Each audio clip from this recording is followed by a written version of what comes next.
नमस्कार साथियों, कैसे हो सभी। उम्मीद करती हूँ आप अच्छे और स्वस्थ होंगे। मैं शशि रानी स्वागत करती हूँ अपने YouTube channel wifi study India में। तो आज की क्लास में देखेंगे वैदिक संस्कृति के बारे में। तो वैदिक संस्कृति के ऑब्जेक्टिव क्वेश्चंस में कराऊंगी।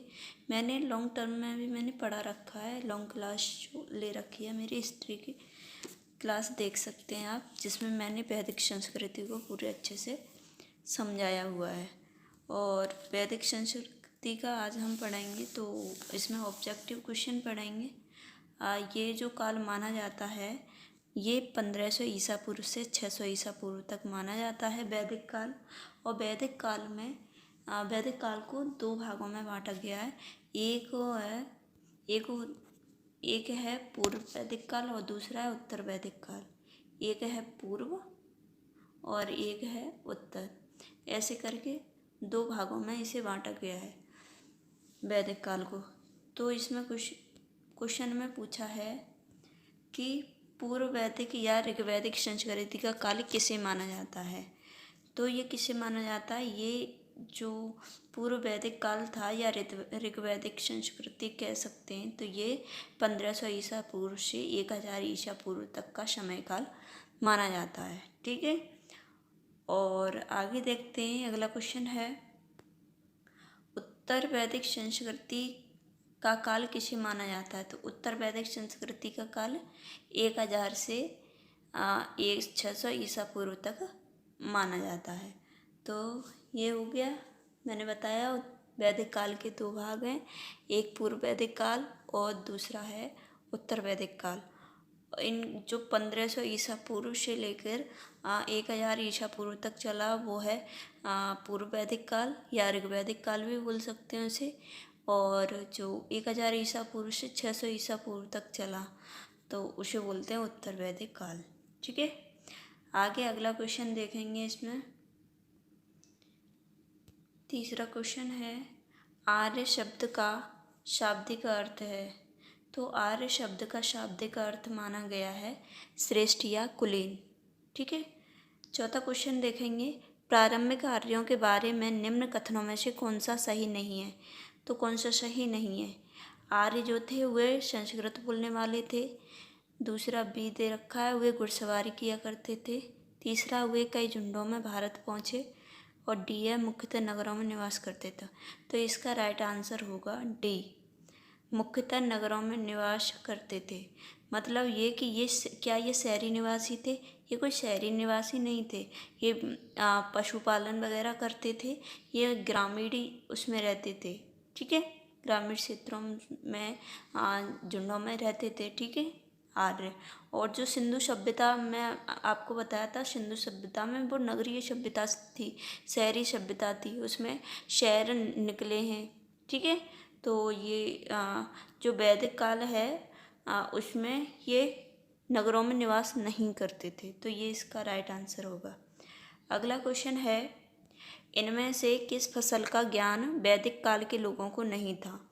तो वैदिक काल के लोगों को इनमें से ज्ञान किसका नहीं था, जौ का, गेहूं का, चावल का या तम्बाकू का।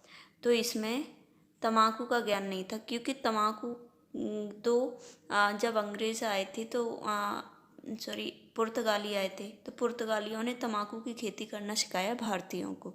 तो तम्बाकू की तो खेती पुर्तगालियों के टाइम से होने स्टार्ट हुई है। तो इन सब का ज्ञान था और इस तम्बाकू का ज्ञान नहीं था। तो इसका राइट आंसर डी होगा। अगला क्वेश्चन है, उत्तर वैदिक काल के वेद विरोधी और ब्राह्मण विरोधी धार्मिक अध्यापकों को किस नाम से जाना जाता था। तो जो उत्तर वैदिक काल की वेद विरोधी और ब्राह्मण विरोधी जो धार्मिक अध्यापक थे उनको किस नाम से जाना जाता था। तो उन्हें श्रमण नाम से जाना जाता था। सातवां क्वेश्चन देखेंगे, वैदिक गणित का महत्वपूर्ण अंग है। तो वैदिक गणित का जो महत्वपूर्ण अंग है वो है शुल्ब सूत्र। कौन सा है, शुल्ब सूत्र, इसका सी राइट आंसर होगा। आठवां क्वेश्चन देखेंगे, किस वेद में प्राचीन वैदिक युग की संस्कृति के बारे में सूचना दी गई है। तो जो वैदिक युग की संस्कृति के बारे में सूचना दी गई है वो ऋग्वेद में ही दे रखी है। ठीक है, तो इसका ए राइट आंसर है। आगे क्वेश्चन देखेंगे 9वां। निम्नलिखित में से उत्तर वैदिक काल में लिखे गए ग्रंथों का सही क्रम कौन सा? उत्तर वैदिक काल के जो ग्रंथ हैं उनके सही क्रम में नाम पूछें तो ये होगा ए वेद, ब्राह्मण, आरण्यक और उपनिषद। तो इसका राइट आंसर ए होगा। तो ये इनके सही क्रम में पहले वेद लिखे गए, फिर ब्राह्मण, फिर आरण्यक और फिर बाद में उपनिषद लिखे गए। ठीक है। आगे 10वां क्वेश्चन देखेंगे। वेदों की संख्या कितनी है? तो वेदों की संख्या है 4। कौन कौन से हैं? ऋग्वेद, यजुर्वेद, सामवेद और अथर्ववेद। जो न्यू वेद बोला जाता है, आधुनिक वेद बोला जाता है, तो वो कौन सा बोला जाता है? अथर्ववेद बोला जाता है, जो लास्ट में बना था, लिखा गया था। अब 11वां क्वेश्चन देखेंगे। कौन से 3 वेद संयुक्त रूप से त्रयी या वेदत्रयी कहलाते हैं? तो ये संयुक्त रूप से त्रयी कहलाते हैं, वे कहलाते हैं ऋग्वेद, यजुर्वेद और सामवेद। ये कहलाते हैं त्रयी या वेदत्रयी। अथर्ववेद त्रयी नहीं है, वो लास्ट में लिखा गया है। ये पहले के लिखे हुए वेद हैं। 12वां क्वेश्चन देखेंगे। भारत के राज चिन्ह में प्रयुक्त होने वाले शब्द सत्यमेव जयते किस उपनिषद से लिए गए हैं? तो सत्यमेव जयते जो लिया गया है वो किससे लिया गया है? ये लिया गया है मुंडक उपनिषद से लिया गया। इसका राइट आंसर ए होगा। अब 13वां क्वेश्चन देखेंगे। ऋग्वैदिक आर्यों का मुख्य व्यवसाय क्या था? तो आर्यों का जो मुख्य व्यवसाय था वो पशुपालन था। और देखा जाता है कि जो सिंधु सभ्यता थी उसमें जो मुख्य व्यवसाय था वो क्या था? व्यापार था, एक देश से दूसरे देश के लिए। क्योंकि उसमें ऐसे साक्ष्य निकले हुए हैं, जैसे मोहरें निकली हुई हैं, विदेशी मोहरें निकली हुई हैं, जो जैसे मिस्र में हैं, या फिर देखा जाए खाड़ी देशों में जो देखा जाए तो जो सिक्के खाड़ी देशों में थे वही इधर निकले हुए थे इंडिया की तरफ। तो ये सिंधु सभ्यता में व्यापार होता था। ठीक है। और अब अगला क्वेश्चन है, देखेंगे अगला।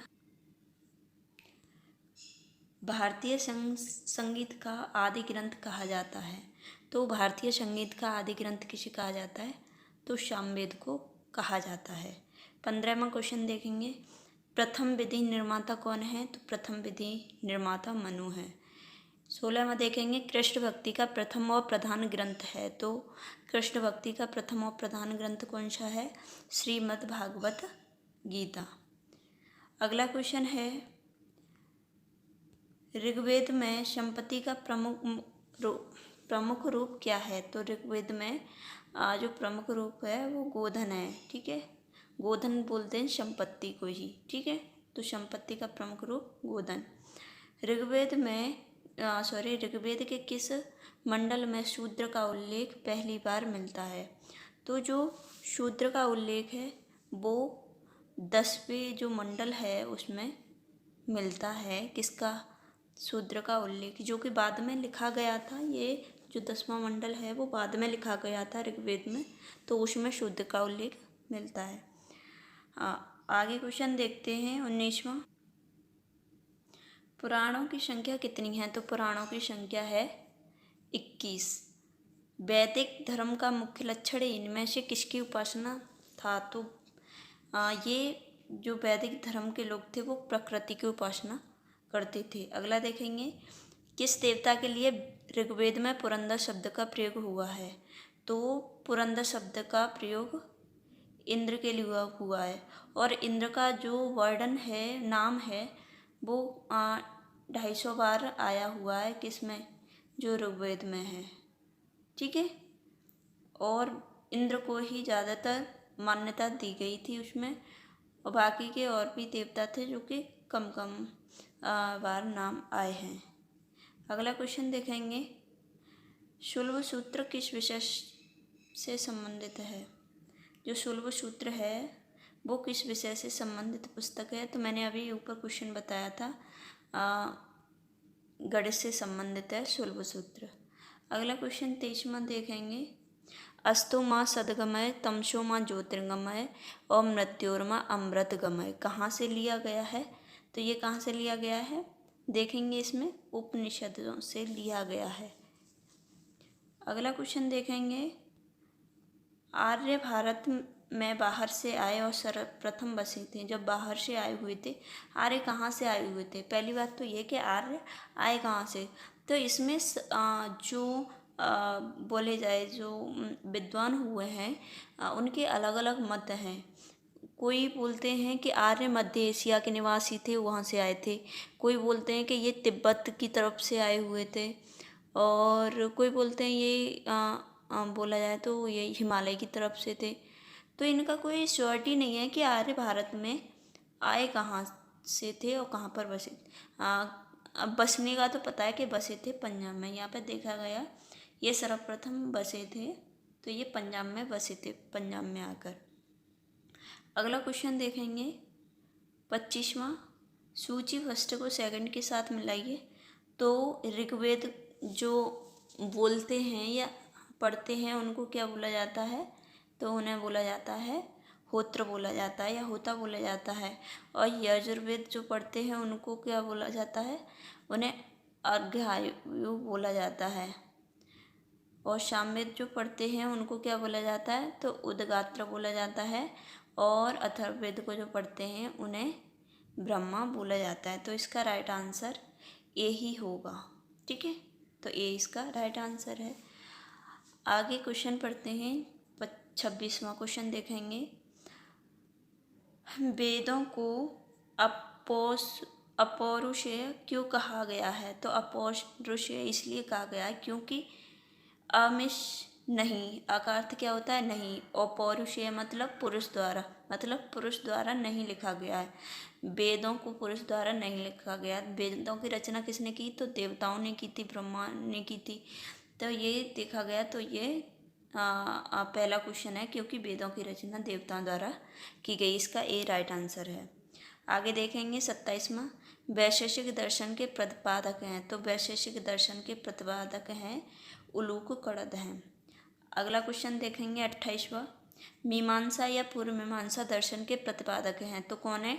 ये हैं जैमिनी। ये मीमांसा है वो जैमिनी ने लिखी है। ये भी याद रखना कि पूर्व मीमांसा दर्शन है, तो ये किसने लिखा है? जैमिनी ने। और वेदांत या उत्तर मीमांसा किसने लिखी है? तो ये लिखी है बादरायण ने। किसने? बादरायण ने। तो इसका राइट आंसर भी होगा। अगला क्वेश्चन देखेंगे, ऋग्वेद का कौन सा मंडल पूर्णतः सोम को समर्पित है? तो ऋग्वेद का कौन सा मंडल पूछा है जो सोम को समर्पित है? तो वो मंडल है इसमें 10वां मंडल है जो कि सोम को समर्पित है। अगला क्वेश्चन देखेंगे 31वां, प्रसिद्ध 10 राजाओं का युद्ध दसराज युद्ध किस नदी के तट पर लड़ा गया?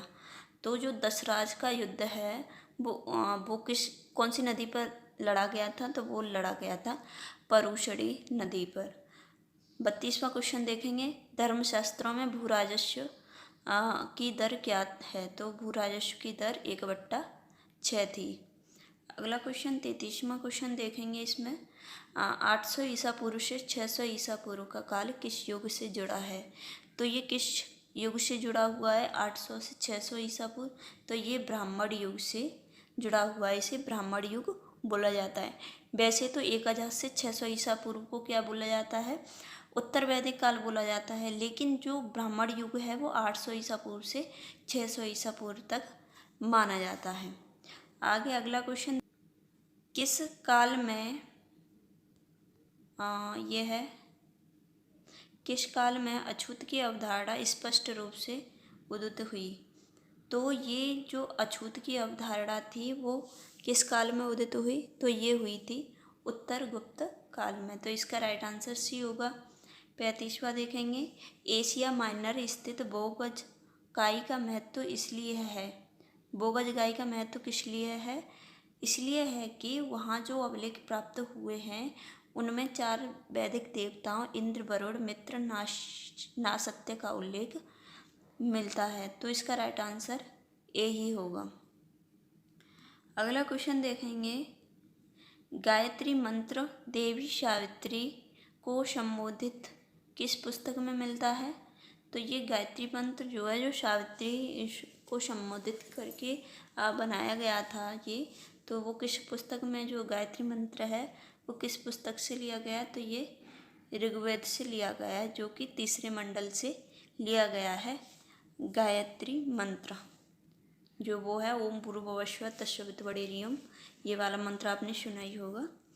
आगे अगला क्वेश्चन है, न्याय दर्शन को प्रचारित किया था। तो न्याय दर्शन को किसने प्रचारित किया था? तो ये किया था जैमिनी ने। किसने? जैमिनी ने। राइट आंसर डी होगा। 38वां क्वेश्चन देखेंगे, प्राचीन भारत में निष्क से जाने जाते थे। निष्क क्या था प्राचीन भारत में? तो निष्क था स्वर्ण आभूषण। क्या था? स्वर्ण आभूषण निष्क कहे जाते थे। 39वां क्वेश्चन देखेंगे, योग दर्शन के प्रतिपादक हैं। तो योग दर्शन के सबको ही पता होगा, पतंजलि हैं योग दर्शन के प्रतिपादक। अगला क्वेश्चन देखेंगे, उपनिषद पुस्तकें हैं। तो उपनिषद पुस्तकें किस पर आधारित हैं? किस पर हैं मतलब क्या बताती हैं? तो धर्म बताती हैं, योग बताती हैं, विधि बताती हैं, दर्शन। तो ये दर्शन बताती हैं। ठीक है, तो दर्शन पर है ये पुस्तकें उपनिषद। आगे अगला क्वेश्चन देख, सूची फर्स्ट को सूची सेकंड के साथ सुमेलित कीजिए एवं नीचे दिए गए कूट की सहायता से सही उत्तर चुनिए। तो इनको मिलाना है तो ये हो जाएगा ऋग्वेद को माना गया है। ऋग्वेद में प्रार्थनाएं थी, मंत्र थे, ये सब मतलब प्रार्थना श्रोति मिलते हैं, ज्ञान की चीज़ें। और यजुर्वेद में क्या मिलता है? तो यजुर्वेद को क्या बोलेंगे यजुर्वेद को, ये मुझे थोड़ा डाउट है। आगे सामवेद का देखते हैं। सामवेद का संगीतमय था और अथर्ववेद का था तंत्र मंत्र जादू टोना तीसरा, और इसका यजुर्वेद का दूसरा ही होगा श्रोत एवं कर्मकांड। तो ए का चौथा होगा, ए का चौथा 2 ऑप्शन में है, तो इसमें और बी का दूसरा, तो इसका राइट आंसर ए होगा। सी का पहला, डी का तीसरा। तो अब आगे अगला क्वेश्चन देखेंगे। 42वां क्वेश्चन है, आरंभिक वैदिक साहित्य में सर्वाधिक वर्णित नदी है। जो सर्वाधिक जो नाम लिया गया था नदी का, वो कौन सी थी? सिंधु नदी थी। 43वां देखेंगे, उपनिषद काल के राजा अश्वपति शासक थे। तो अश्वपति राजा जो शासक थे वो कहाँ के थे? तो वो उपनिषद काल में बताया गया, तो ये कय के राजा थे। 44वां देखेंगे, आध्यात्मिक ज्ञान के विषय में नचिकेता और यम का संवाद किस उपनिषद में प्राप्त होता है? तो ये यम और नचिकेता का जो संवाद था, जो मृत्यु पर विजय पाई नचिकेता ने प्रश्न पूछे थे यमराज से, बहुत सारे प्रश्न पूछे थे और यमराज ने उनको संतुष्ट किया था उत्तर देकर। ठीक है, तो ये किस उपनिषद में प्राप्त होते हैं? तो ये होते हैं कंठोपनिषद में प्राप्त होते हैं। अगला देखेंगे 45वां क्वेश्चन है, वैदिक नदी कुंभा को क्या बोलते हैं? काबुल, जो कि अफ़गानिस्तान में बहती है। काबुल नदी का स्थान कहाँ निर्धारित होना चाहिए? तो ये अफ़गानिस्तान में निर्धारित होना चाहिए। राइट आंसर ए हो गया। 46, कपिल मुनि द्वारा प्रतिपादित दार्शनिक प्रणाली है। तो कपिल मुनि द्वारा जो प्रतिपादित दार्शनिक प्रणाली है, तो क्या है? कपिल मुनि ने क्या लिखा था? तो ये लिखा था सांख्य दर्शन। 47वां क्वेश्चन देखेंगे अब, भारत के किस स्थल की खुदाई से लौह धातु के प्रचलन के प्राचीनतम प्रमाण मिले हैं? तो लौह धातु के जो प्रमाण मिले हैं वो कहाँ पर मिले हैं? ये मिले हैं अतरंजड़ी खेड़ा में। तो इसका राइट आंसर भी होगा। आगे देखेंगे 48वें क्वेश्चन में क्या है, निम्नलिखित में किसका संकलन ऋग्वेद पर आधारित है? तो ऋग्वेद पर आधारित किसका संकलन है? तो यजुर्वेद का। 49 देखेंगे, निम्नांकित में कौन प्रस्थानत्रय में शामिल नहीं है? तो भागवत गीता, ब्रह्मसूत्र, उपनिषद, ये वैदिक काल के हैं सारे, और ये जो भागवत है वो वैदिक काल में नहीं लिखी गई, ये लिखी हुई थी गुप्त काल में लिखी हुई थी, गुप्त साम्राज्य में। स्कंदगुप्त था, उसके टाइम में ये भागवत लिखी गई थी। ठीक है, तो इसमें देखा गया है प्रस्थान त्रयी में शामिल नहीं है, तो ये भागवत शामिल नहीं है। अगला क्वेश्चन देखेंगे 50, कर्म का सिद्धांत संबंधित है। तो कर्म का सिद्धांत किस पे संबंधित है? तो देखा जाता है इसमें जो वैशेषिक है उसी संबंधित है कर्म का सिद्धांत। अगला देखेंगे 51, सुमेलित कीजिए। तो इन्हें मेल करना है, तो ये अथर्ववेद है। तो इसमें अथर्ववेद में बताया गया है औषधियाँ, जो टोना टोटका के बारे में बताया गया, संगीत से औषधियों से संबंधित है अथर्ववेद। और ऋग्वेद है ईश्वर की महिमा, और यजुर्वेद है ये बलिदान विधि है, और सामवेद में संगीत है। तो ए का है तीसरा, ए का तीसरा, दो में दे रखे हैं, और बी का है पहला, बी का है पहला, तो इसका राइट आंसर ए होगा। ये ए इसका राइट आंसर है। आगे अगला क्वेश्चन देखेंगे 52वां, चरक संहिता नामक पुस्तक किस विषय से संबंधित है? तो चरक संहिता, जो चरक संहिता है चिकित्सा से संबंधित है। जो चरक हुए थे उन्होंने चरक संहिता लिखी थी, लेकिन ये लिखी थी गुप्त साम्राज्य में लिखी गई थी, गुप्त काल में। ये जो बोला जाए तो चंद्रगुप्त विक्रमादित्य जो चंद्रगुप्त थे सेकंड, उनके दरबार में ये चरक रहते थे, चिकित्सक थे ये, तो उनके द्वारा ये लिखी गई थी। ठीक है, 53वां देखेंगे, यज्ञ संबंधी विधि विधानों का पता चलता है। तो यज्ञ संबंधी जो विधि विधान है उनका पता किससे चलता है? तो यज्ञ जो कराए जाते थे तो वो किस में कराए जाते थे? ऋग्वेद में कराए जाते थे। इसमें ही ये यज्ञ जो यज्ञ होते थे वो सामवेद से संबंधित है। इसका बी राइट आंसर होगा। इसका कौन सा आंसर होगा? बी होगा। 54वां क्वेश्चन देखेंगे, वैदिक युगीन सभा। तो वैदिक युगीन सभा कैसी होती थी? तो गांव के व्यावसायिक लोगों की संस्था थी, या राज दरबार होता था, या मंत्रिपरिषद थी, या राज्य के समस्त लोगों की एक राष्ट्रीय सभा थी? तो इसका राइट आंसर होगा सी, मंत्रिपरिषद थी। जैसे अभी देखा जाता है कि अभी हमारे भारत में गणतंत्र देश है, तो वैसे ही मंत्री होते हैं और भी कार्य सदस्य भी होते हैं। तो ऐसे ही वैदिक युग में देखा गया कि वहाँ पे भी मंत्रिपरिषद होती थी, अच्छे से वो संचालन करते थे जनता को। ठीक है, आगे देखेंगे 55वां क्वेश्चन है, वैदिक युग में प्रचलित लोकप्रिय शासन प्रणाली थी। तो लोकप्रिय शासन प्रणाली कौन सी थी? तो ये गणतंत्र थी, क्योंकि इसमें मंत्रिपरिषद होते थे। ठीक है, मंत्रिमंडल होता था इसमें। तो कौन सी थी ये? गणतंत्र प्रणाली थी। 56 में देखेंगे, सबसे प्राचीन वेद कौन सा है? तो सबसे प्राचीन वेद कौन सा है? ऋग्वेद है। 57 में देखेंगे, निम्नलिखित में से कौन भारतीय दर्शन की आरंभिक विचारधारा है? तो भारतीय दर्शन की आरंभिक विचारधारा कौन सी है? तो देखा जाता है इसमें सांख्य दर्शन था, उसमें आरंभिक विचारधारा मानी जाती है। 58 क्वेश्चन देखेंगे, सांख्य, योग, न्याय, वैशेषिक, मीमांसा एवं वेदांत, इन 6 भिन्न भारतीय दर्शनों की स्पष्ट रूप से अभिव्यक्ति हुई थी।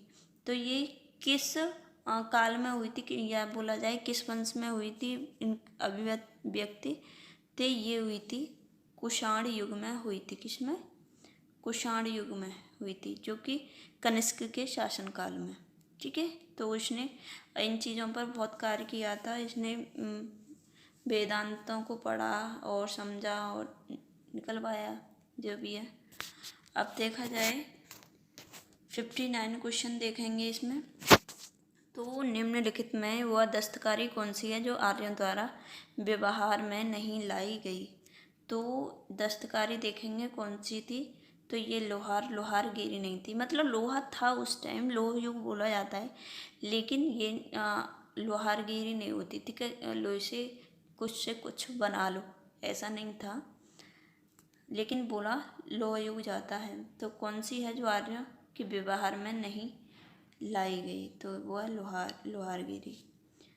60 देखेंगे, मिलान करना है, ये लास्ट क्वेश्चन है हमारा। तो आयुर्वेद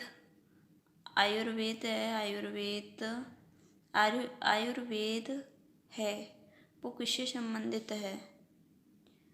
संबंधित जो इसका वेद है, तो इसका जो वेद देखा जाता है तो ये ऋग्वेद से संबंधित है। किससे है? ऋग्वेद से। और धनुर्वेद है तो वो यजुर्वेद से संबंधित है। गंधर्व वेद है वो सामवेद से। और शिल्प वेद या अर्थशास्त्र बोला जाए तो अथर्व वेद से संबंधित है। तो ये हो गए हमारे 60 क्वेश्चन आज के। अगले क्वेश्चन मैं कराऊंगी पूरे इसमें 100 क्वेश्चन के समथिंग मैं कराऊंगी। तो आई होप कि आपको ये समझ में आए होंगे क्वेश्चन, और उम्मीद है कि आप इन्हें अच्छे से पढ़ोगे भी। ये सभी एग्जाम्स में ही आते हैं और ये मैंने अच्छे से आपको डिटेल में समझाए भी हैं। और डिटेल में आप पढ़ना चाहते हो तो मेरी हिस्ट्री की जो क्लास मैंने ले रखी है उसमें आप पढ़ सकते हो और अच्छे से। और बाकी का मैं ऑब्जेक्टिव इसमें करा रही हूँ और समझा भी रही हूँ, तो आपको समझ में ज़रूर आई होगी।